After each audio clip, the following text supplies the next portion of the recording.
Hora de conversar com Mônica Bergamo. A gente tem falado bastante sobre as últimas pesquisas de popularidade do presidente Lula, que mostram uma queda na avaliação positiva do atual presidente, né? Esses números são maiúsculos, mas em São Paulo eles são mais impressionantes. Quando a gente fala da cidade de São Paulo, na avaliação positiva caiu 7 pontos e a negativa subiu 9. Negócio assim, muito preocupante. E a Mônica, enfim, mergulhou nesses números e traz explicações sobre o que acontece não em São Paulo, mas no Brasil mesmo. Quem é que está puxando a popularidade do presidente para baixo? Mônica, bom dia para você. Oi, Megali, bom dia a todos. Pois é, a gente vê desses números do Instituto Datafolha, a pesquisa foi divulgada essa semana e alguns segmentos dela vêm sendo divulgados aos poucos. Eu estou com alguns números aqui inéditos, Megali, que detalham um pouco qual é esse fenômeno, e lembrando que São Paulo acaba sendo um espelho do país, né?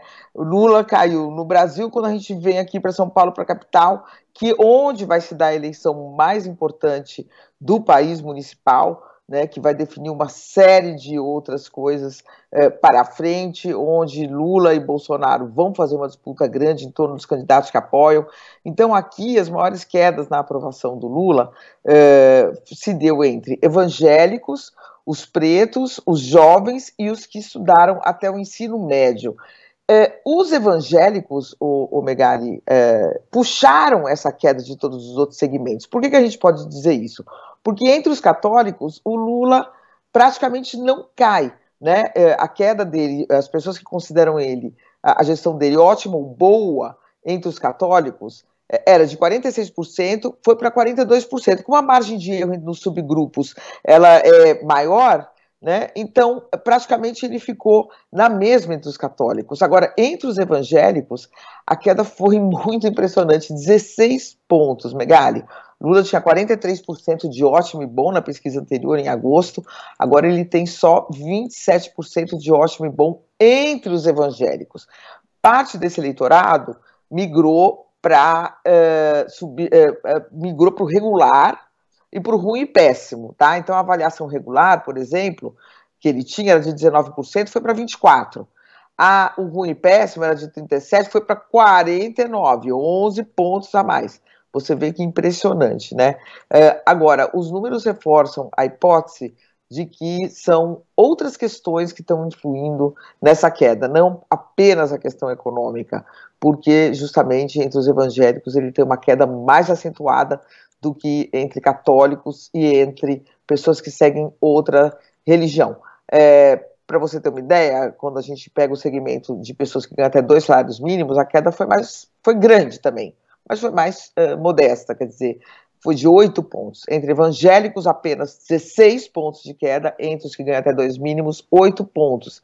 Ele tinha 47% de ótimo e bom, e agora ele tem 39% neste público, que tradicionalmente é um público que avalia bem o PT, que avalia bem o presidente Lula. Tem uma curiosidade aqui, eu gosto muito de ver, Megali, o perfil das amostras, né? Então, por exemplo, na cidade de São Paulo, de cada 100 paulistanos, você tem 41 que dizem que são católicos e 21% que são evangélicos. Tem o dobro de católicos em São Paulo. Que não tem religião são 16%, com especial atenção aos jovens. 29% dos jovens que vivem em São Paulo e votam em São Paulo dizem que não tem nenhuma religião.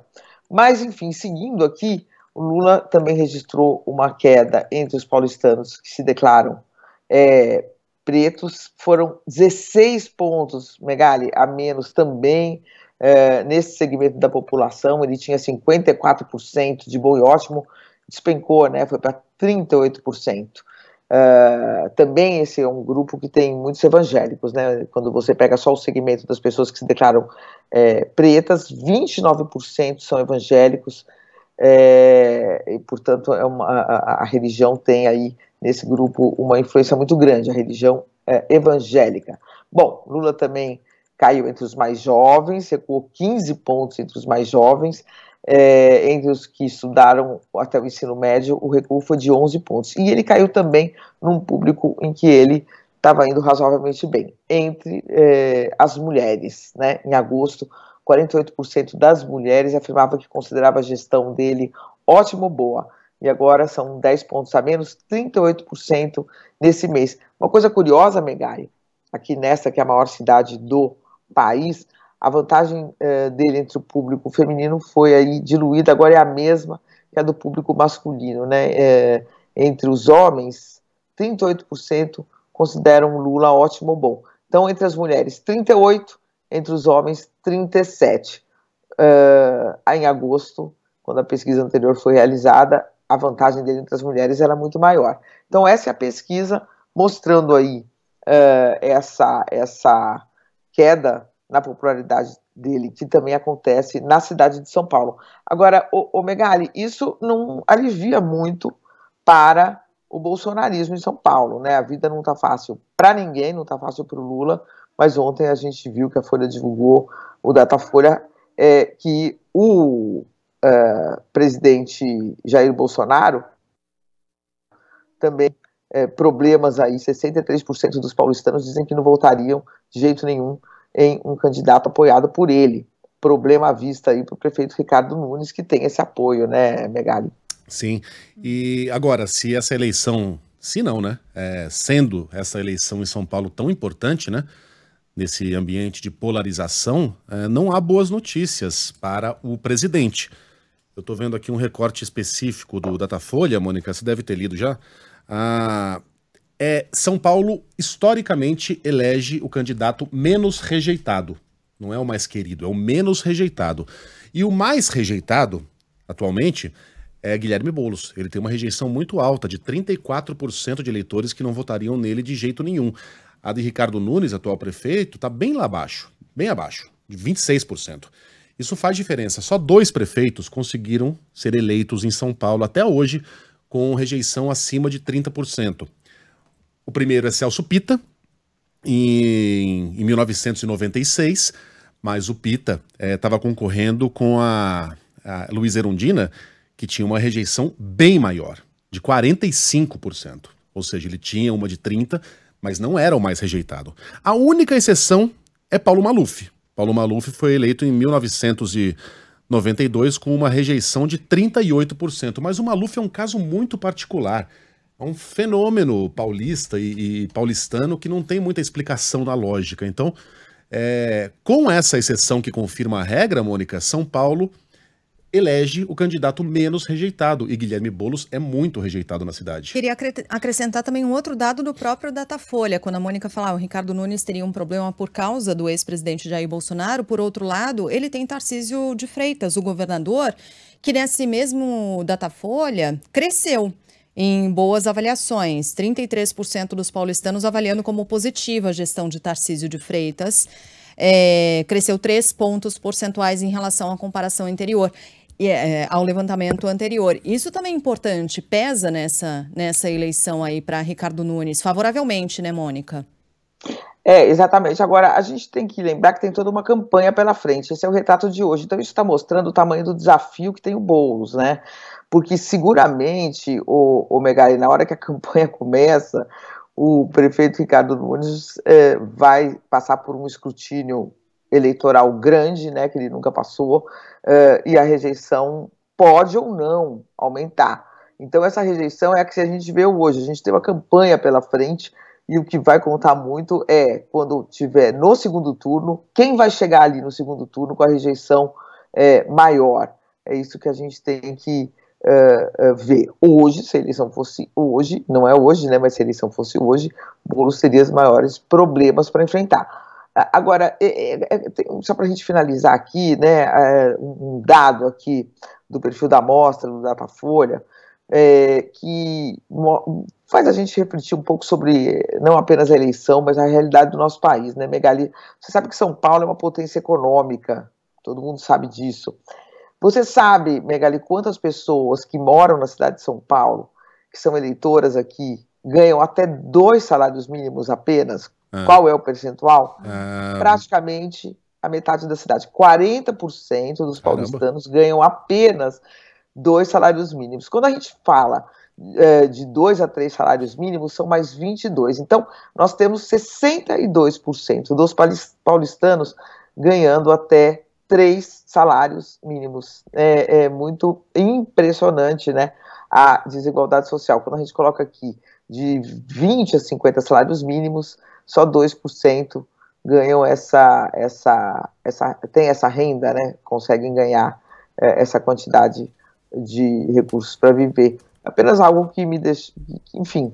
Não choca mesmo, sabe? Até porque a gente olha em volta, né, Mônica, e vê a quantidade de carrões circulando por aí, e eu tava vendo aqui, o Megali me deu o jornal do carro para ver, um novo modelo aqui, da Honda. Tudo bem, é um carro híbrido, super tecnológico e tal, 352 mil reais. Louca, né? Como pode, né? Enquanto mais de 60% da população ganha o quê? Não ganha 4 mil reais por mês, E outra, né? recentemente, no aniversário de São Paulo, a primeira-dama publicou um texto lá, que circula muito pela internet, né?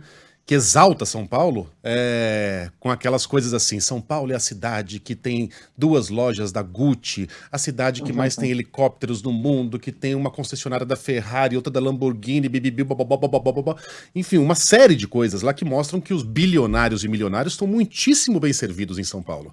Só que a São Paulo real é essa aí, que a Mônica trouxe pra gente. 62% das pessoas ganhando até 3 salários mínimos. E as pessoas acham que ter muito helicóptero é uma coisa boa, né? É uma tragédia urbana. Significa que as pessoas preferem pegar um helicóptero para rodar um trajeto de 5 quilômetros do que o transporte público. Mobilidade deu bem errado, né? Na cidade que tem tanto helicóptero. É uma cidade que deu errado. A que tem tanto helicóptero assim. Mas diga lá, Mônica. Mas você sabe que eu sou casada com um músico e ele é fanatizado por comprar instrumento, ele fica vendo na internet, então ele fala, vamos para tal lugar que tem alguém vendendo um saxo, daí ele conserta o saxo, fica tudo acumulado aqui em casa, quem é músico entende.